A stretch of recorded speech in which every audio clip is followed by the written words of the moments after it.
विशिष्ट शिक्षकों को मिलेगा वित्तीय प्रभार, नियोजित शिक्षक भी होंगे विशिष्ट शिक्षक से वरीय, बहाली बना वरीयता का आधार। एक ही शिक्षक कभी बन रहे वरीय तो कभी बन रहे कनीय। खबर देखने वाले आप तमाम दर्शक बंधुओं को एक बार फिर से प्यार भरा नमस्कार और आदाब।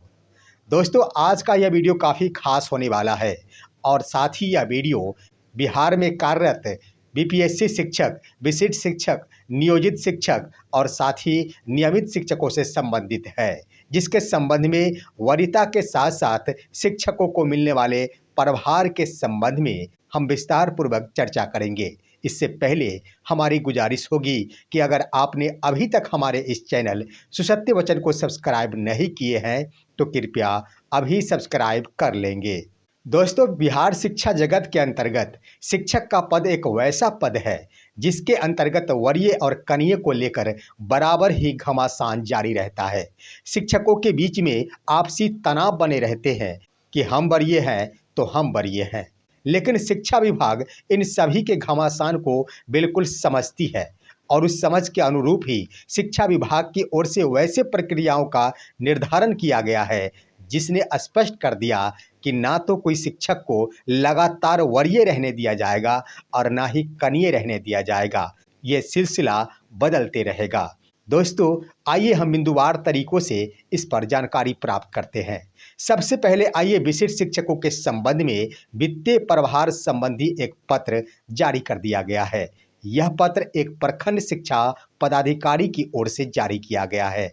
वैसे तो विशिष्ट शिक्षक वरीय होंगे, ये बातें शिक्षकों के मन में पहले ही बैठ चुकी थी, लेकिन अभी तक इसके संबंध में किसी भी पदाधिकारी के द्वारा कोई पत्र नहीं जारी किया गया था।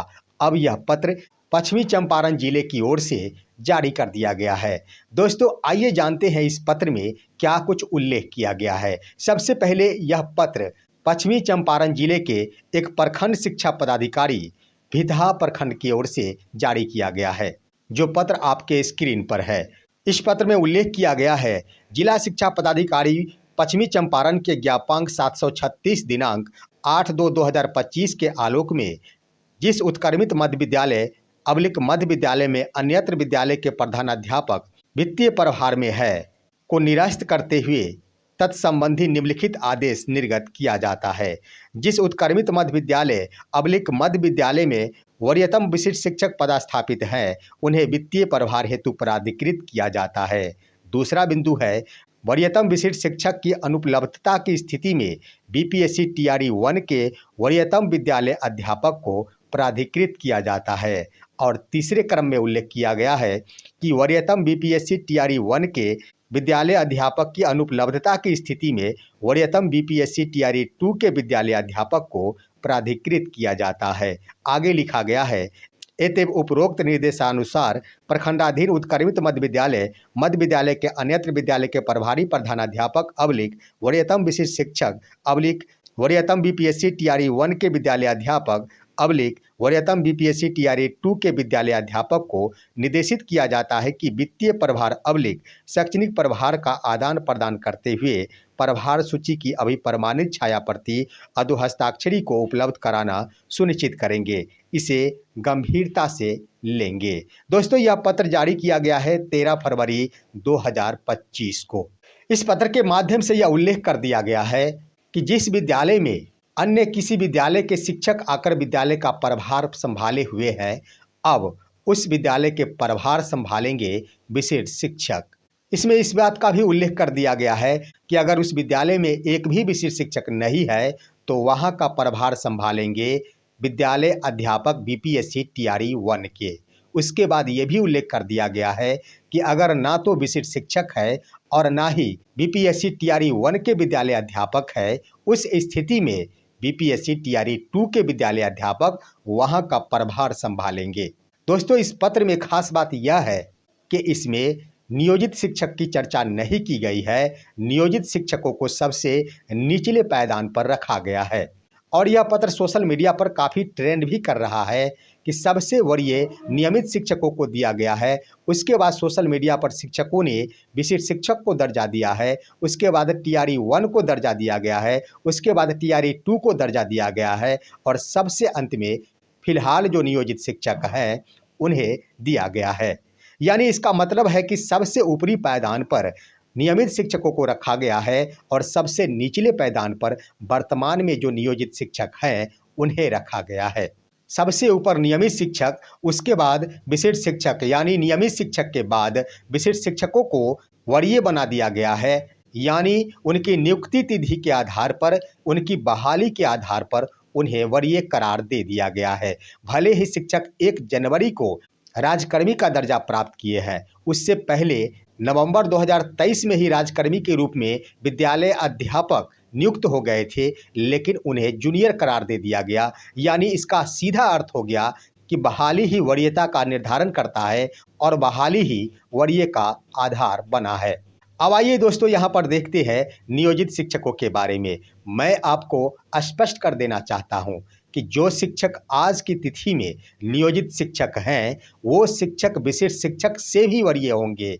शिक्षा विभाग की ओर से यही रणनीति बनाई गई है और ऐसा कर दिया गया है कि एक ही शिक्षक कभी वरीय हो जाते हैं तो वही शिक्षक कभी कनीय हो जाते हैं।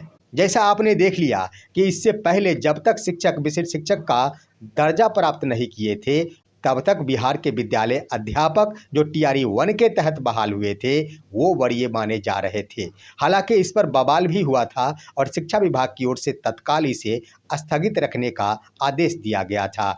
लेकिन जब नियोजित शिक्षक राजकर्मी बन गए, उसके बाद उन्हें विद्यालय अध्यापक TRE 1 से ऊपर का दर्जा दे दिया गया है। यानी BPSC से बहाल शिक्षक पहले सीनियर थे, अब उन्हें करार दे दिया गया है। अब आइए दोस्तों, जो शिक्षक अभी विशिष्ट शिक्षक है, इन्हें सीनियर का दर्जा दे दिया गया है, इससे भी ऊपर आ जाएंगे और इससे भी वरीय हो जाएंगे नियोजित शिक्षक। इसलिए विशिष्ट शिक्षकों को भी ज़्यादा खुश होने की ज़रूरत नहीं है। वो कैसे? वो होगा बहाली के आधार पर।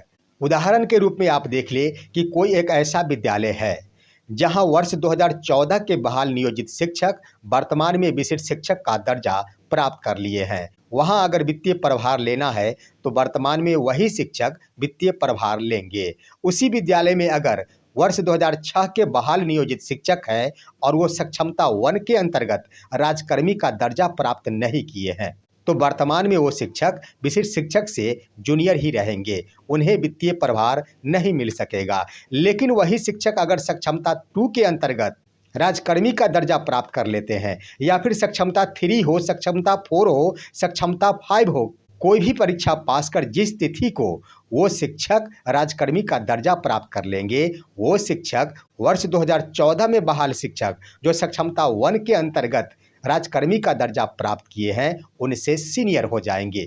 क्योंकि सीनियरिटी का आधार ही बनाया गया है नियुक्ति तिथि।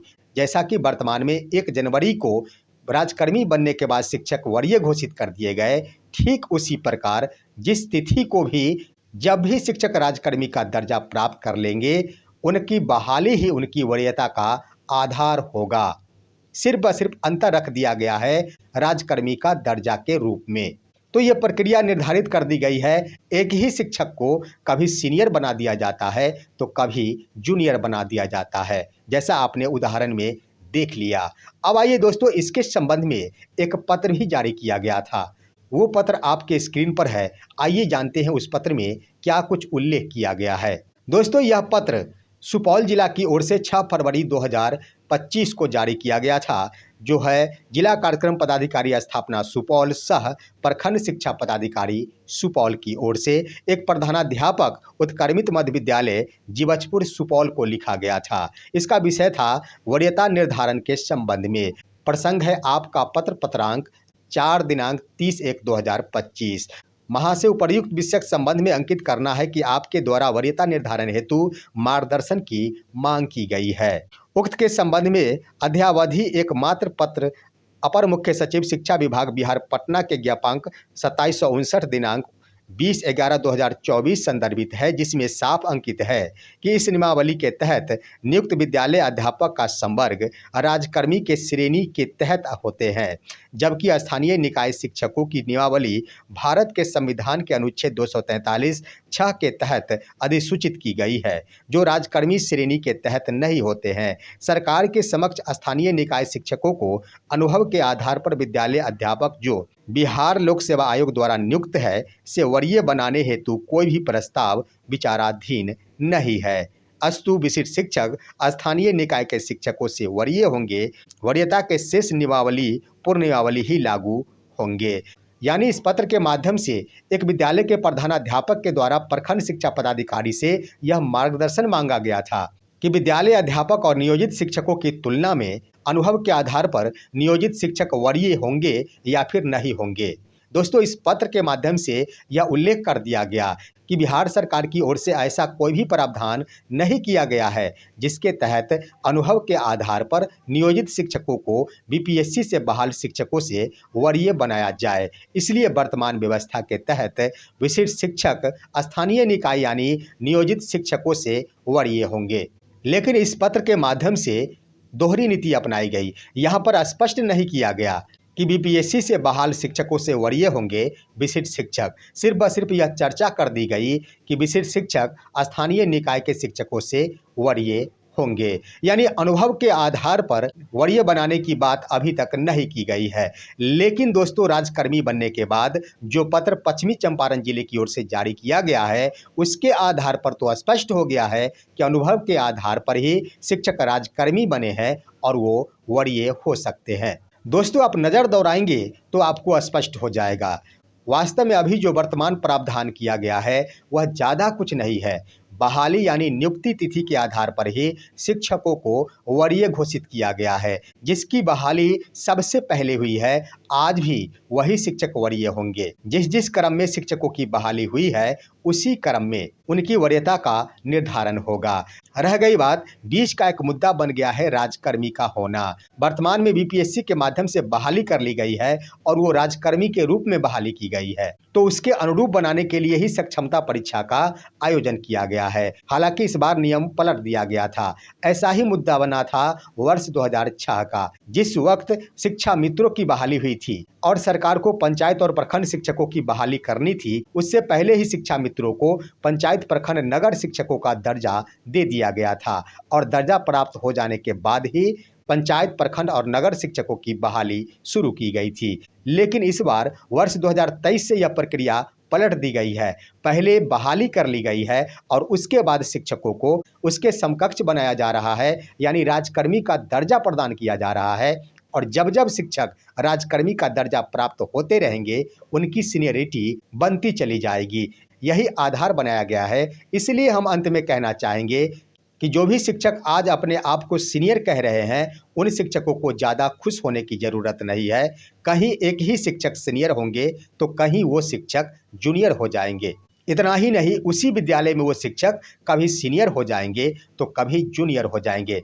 वर्तमान में दूसरा उदाहरण हम ये भी देख सकते हैं कि भले ही वर्ष 2022 के बहाल शिक्षक अभी विशिष्ट शिक्षक का दर्जा प्राप्त कर लिए हैं, उस विद्यालय में एक बीपीएससी से बहाल शिक्षक भी है और एक नियोजित शिक्षक भी है जो वर्ष 2022 से पूर्व के बहाल है।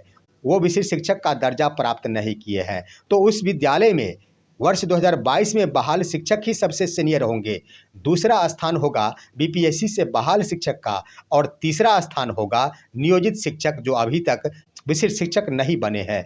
लेकिन जो ही नियोजित शिक्षक जब कभी भी विशिष्ट शिक्षक बन जाएंगे, इन दोनों ही कोटि के शिक्षक से वरीय हो जाएंगे और वो सदा के लिए इन दोनों शिक्षकों से वरीय रह जाएंगे। यही नीति का निर्धारण किया गया है बिहार शिक्षा विभाग की ओर से, जो शिक्षकों को ज़्यादा खुश होने के लिए नहीं बल्कि धैर्य रखने की सलाह देता है। फिलहाल आज की खबर बस इतना ही। आप सभी हमारे इस वीडियो को लाइक करते हुए तमाम दोस्तों के पास शेयर कीजिए और अब दीजिए अपने ही दोस्त एसके चौधरी को इजाज़त। जय हिंद, जय भारत।